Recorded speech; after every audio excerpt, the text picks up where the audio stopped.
أعوذ بالله من الشيطان الرجيم. بسم الله الرحمن الرحيم. ألا إن أولياء الله لا خوف عليهم ولا هم يحزنون. وقال الله تبارك وتعالى في شأن حبيبه صلى الله عليه وسلم: إن الله وملائكته يصلون على النبي يا أيها الذين آمنوا صلوا عليه وسلموا تسليما. الصلاة والسلام عليك يا سيدي يا رسول الله وعلى آلك وصحبك یا سیدی یا حبیب اللہ. حضور نبی کریم صلی اللہ علیہ وسلم کی آپ کی حدیث مبارک ہے. حضور نے فرمایا کوئی بندہ کہیں مجھ پر درود پڑھے اس کی آواز میں خود سنتا ہوں. سبحان اللہ. تو یہ سوچ کے کہ حضور ہمارا درود خود سن لیں، ایک بار پھر درود پاک پڑھ لیں. الصلاة والسلام عليك يا سيدي يا رسول الله وعلى آلك وصحبك يا سيدي يا حبيب الله. آج پھر ہم گیلانی جیلانی محبوب سبحانی قطب ربانی شہباز لامکانی غوث سمدانی میرا محی الدین سلطان الاولیاء شیخ عبدالقادر جیلانی رضی اللہ تعالیٰ، ہم آج ان کی محفل میں پھر بیٹھے ہوئے ہیں. اور بندہ نچیز اس بات پر حیران ہے کہ آپ دیکھیں گے جہانگیر محسنی اور ان کے جو بھائی ہیں تو یہ سارے نقشبندی، لیکن 11ویں شریف حضور غوث اعظم کی سجا کے بیٹھے ہوئے ہیں. نقشبندی لیکن محفل 11ویں شریف حضور غوث اعظم کی سجائی ہوئی ہے. اصل میں ان دوستوں کا حضور غوث اعظم سے اپنی نسبت کو جوڑنا. حضور غوث اعظم شیخ عبدالقادر جیلانی نے فرمایا جس شخص نے اپنے آپ کو میری طرف منسوب کیا وہ میرے ارادت مندوں میں شامل ہو گیا. حضور غوث اعظم کیا فرمایا کہ جس نے اپنے آپ کو میری طرف منسوب کیا وہ میرے ارادت مندوں کے حلقے میں شامل ہو گیا. یعنی کہ یہ دوست حضور غوث اعظم کے ارادت مندوں کے حلقے میں شامل ہو گئے. ایسی ہے.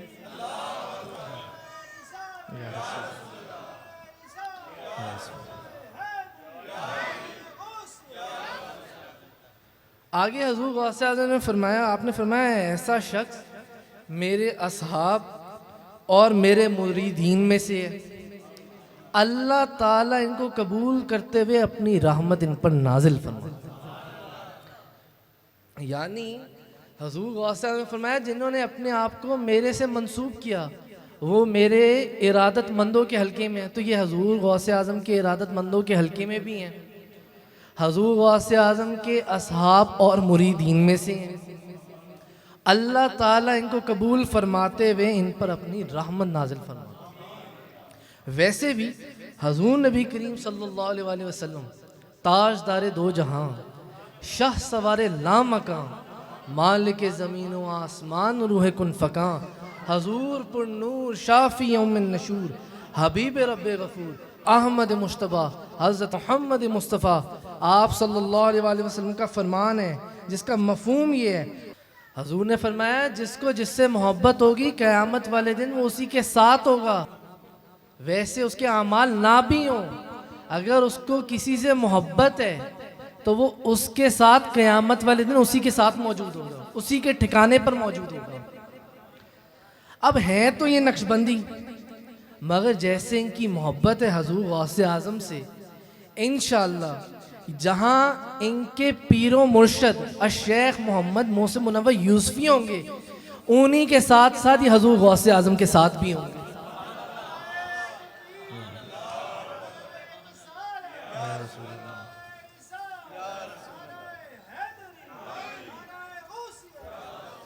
کیوں؟ کیونکہ در حقیقت ان کے دل میں حضور غوث اعظم کی جو محبت ہے وہ اسی لیے ہے کیونکہ آپ دیکھیں نقش بندی ہونے کے باوجود لیکن 11ویں شریف حضور غوث اعظم کی سجا کے بیٹھے ہوئے، تو اسی سے محبت ان کی پتہ چل جاتی ہے کہ ان کو کتنی حضور غوث اعظم سے محبت ہے۔ تو جہاں پہ قادریہ سلسلے سے نسبت رکھنے والے اگر حضور غوث اعظم سے ڈائریکٹ ان کے مرید ہیں تو انڈائریکٹلی پھر سہروردیہ سلسلے کے، چشتیہ سلسلے کے اور نقش بندیہ سلسلے کے بھی جو لوگ ہیں، مریدین ہیں، وہ حضور غوث اعظم ہی کے مرید ہیں اور ان کے فیض یافتہ بھی، انہی کے فیض یافتہ ہیں۔ بندہ نچیز آپ کو مثال عرض کرتا ہے، میرے بابا جان بندہ نچیز کے منٹور، میرے گائیڈ الشیخ محمد محسن منور یوسفی، وہ اپنی کتاب محسن بزبان محسن کے اندر اس کا ذکر کرتے ہیں۔ وہ لکھتے ہیں کہ سلطان الہند خواجہ غریب نواز معین الدین چشتی اجمیری علیہ رحمہ جب آپ نے حضور غوث اعظم کا فرمان سنا، حضور غوث اعظم نے فرمایا قدمی حاضی علی رکبت کل ولی اللہ، میرا پاؤں ہر غوث قطب ولی ابدال کلندر کی گردن پر ہے۔ آپ نے جب یہ آواز سنی آپ نے فوراً اپنی گردن جھکا دی، فوراً اپنی گردن جھکا دی۔ جن کی ممبر بنی گردن اولیاء،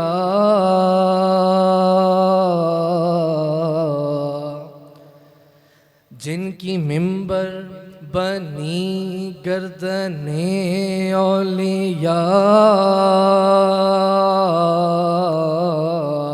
اس قدم کی کرامت پہ لاکھوں سلام۔ غوث اعظم امام التقا والنقا،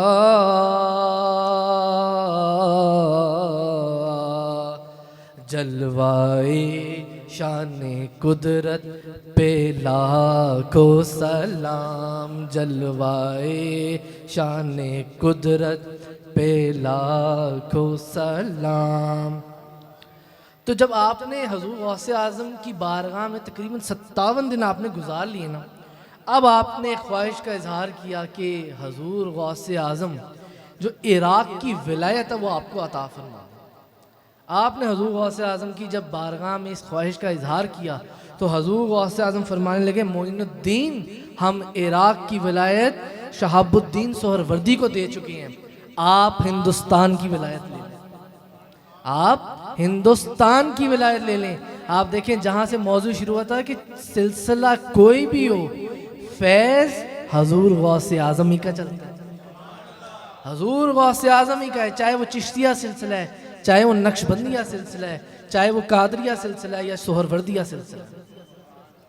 اسی طرح خواجہ خواجگان خواجہ بہاؤالدین نقش بند بخاری، آپ کے بارے میں مشہور ہے کہ آپ نہ صرف حضور غوث اعظم سے آپ فیض یاب تھے بلکہ حضور غوث اعظم سے اپنے قلب اطہر پر آپ کی بارگاہ سے اسم ذات ثبت کروایا، نقش بند کروایا۔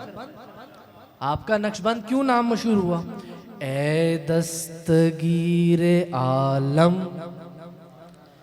دست مرابگی،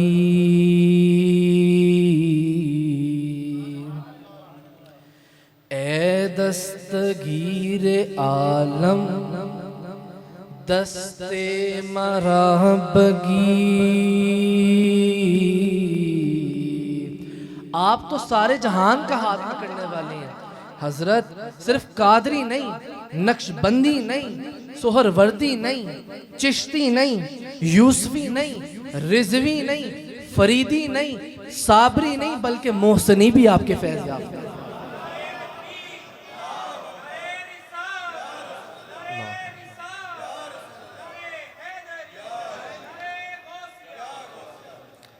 آپ تو سارے جہان کا ہاتھ پکڑنے والے ہیں حضرت، آج میرا ہاتھ بھی پکڑ لیجئے۔ اگر آپ خود میرا ہاتھ پکڑ لیں گے تو میرا خود ہاتھ پکڑنے والا بن جاؤں گا۔ اے دستگیر عالم دست مرابگی، دست چنا بگیر کے گویند دستگیر۔ اصل میں وہ وقت قبولیت کا تھا۔ حضور غوث اعظم نے آپ کو آگے سے کیا جواب عطا فرمایا؟ اے نقش بند عالم نقش مرحب بند، آپ کا نام نقش بند کیوں مشہور ہوا؟ یعنی کہ آپ جس طرف بھی اپنی نگاہ کرم فرما دیں اس چیز پر اسم ذات اللہ نقش بند فرما دیا کرتے تھے۔ اصل میں غوثوں کے غوث، ولیوں کے ولی، کتبوں کے کتب حضور غوث اعظم شیخ عبدالقادر جیلانی رضی اللہ تعالیٰ عنہ، آپ نے اصل میں ان کو نقش بند کا لقب عطا فرمایا۔ اے نقش بند عالم نقش مرحب بند، نقش چنا ببند کے گویند نقش بند۔ اب میرا نقش بھی بان کہ سارا جہاں تجھے نقش بند کہنا شروع کر۔ خیر، نقش بندیوں کی بھی بات ہو گئی، چشتیوں کی بھی بات ہو گئی، سہروردیوں کی بھی بات کر لیتے ہیں۔ میرے بابا جان اپنی کتاب میں سہروردیوں کے متعلق لکھتے ہیں کہ امام شیخ شہاب الدین سہروردی آپ کے بارے میں لکھا ہے کہ جب آپ حضور غوث اعظم کے صرف آپ دعا کا نتیجہ ہی نہیں تھے، بلکہ آپ فرماتے ہیں کہ ایک بار جب میں آغاز جوانی میں تھا نا تو مجھے علم الکلام، فلسفہ یونانی، ان کا علم حاصل کرنے کا بڑا شوق تھا اور میں نے ان پہ بڑا عبور بھی حاصل کر لیا۔ فرماتے ہیں ایک روز حضور غوث اعظم شیخ عبدالقادر جیلانی نے اپنا ہاتھ میرے سینے پر رکھا۔ حضور غوث اعظم نے اپنا ہاتھ میرے سینے پر رکھا اور آپ فرمانے لگے تمہارے سینے سے علم الکلام محو کر کے اس کو علم المعرفت سے بھر دیا گیا، معرفت حق سے بھر دیا گیا۔ وہ فرماتے ہیں خدا کی قسم ابھی آپ کا ہاتھ میرے سینے سے جدا نہ ہوا تھا کہ ان کتابوں کا ایک لفظ بھی مجھے یاد نہ رہا۔ فرماتے ہیں ایک لفظ بھی مجھے ان کتابوں کا یاد نہ رہا، یہاں تک کہ جب میں آپ کی بارگاہ سے واپس ہوا تو علم و حکمت اور علم لدنی میری زبان پر جاری ہو چکا تھا۔ فرماتے ہیں میری زبان پر علم لدنی اور علم الحکمت جاری ہو چکا تھا۔ تو اب سمجھنے کی بات ہے کہ جب چاروں بڑے سلاسل میں حضور غوث اعظم شیخ عبدالقادر جیلانی رضی اللہ تعالیٰ عنہ کا فیض گردش کرتا نظر آتا ہے تو پھر ضمنی سلسلوں کا کیا کہنا؟ ظاہر سی بات ہے ضمنی سلسلے بھی تو انہی سلاسل سے نکلے، تو جب انہی سلاسل سے نکلے تو ظاہر سی بات ہے پھر حضور غوث اعظم کا ہی فیض چل رہا ہے۔ تو اور چاہے جو مرضی بندہ جس مرضی سلسلے میں ہو، فیض یافتہ اور مرید بھی وہ حضور غوث اعظم ہی کا ہو۔ اسی لیے حضرت مجدد الفسانی شیخ احمد سرہندی نے فرمایا کہ ائمہ اہل بیت اطہار میں 11ویں امام حسن عسکری کے بعد سے امام مہدی تک ہر ولی حضور غوث اعظم کا محتاج ہے، حضور غوث اعظم کا محتاج ہے۔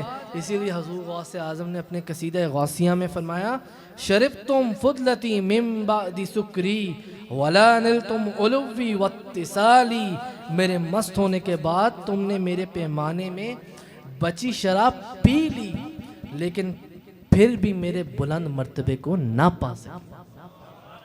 اللہ تعالی ہمیں حق بیان کرنے کی، سننے کی، سمجھنے کی توفیق عطا فرمائے۔ وآخر دعوانا الحمدللہ رب العالمین۔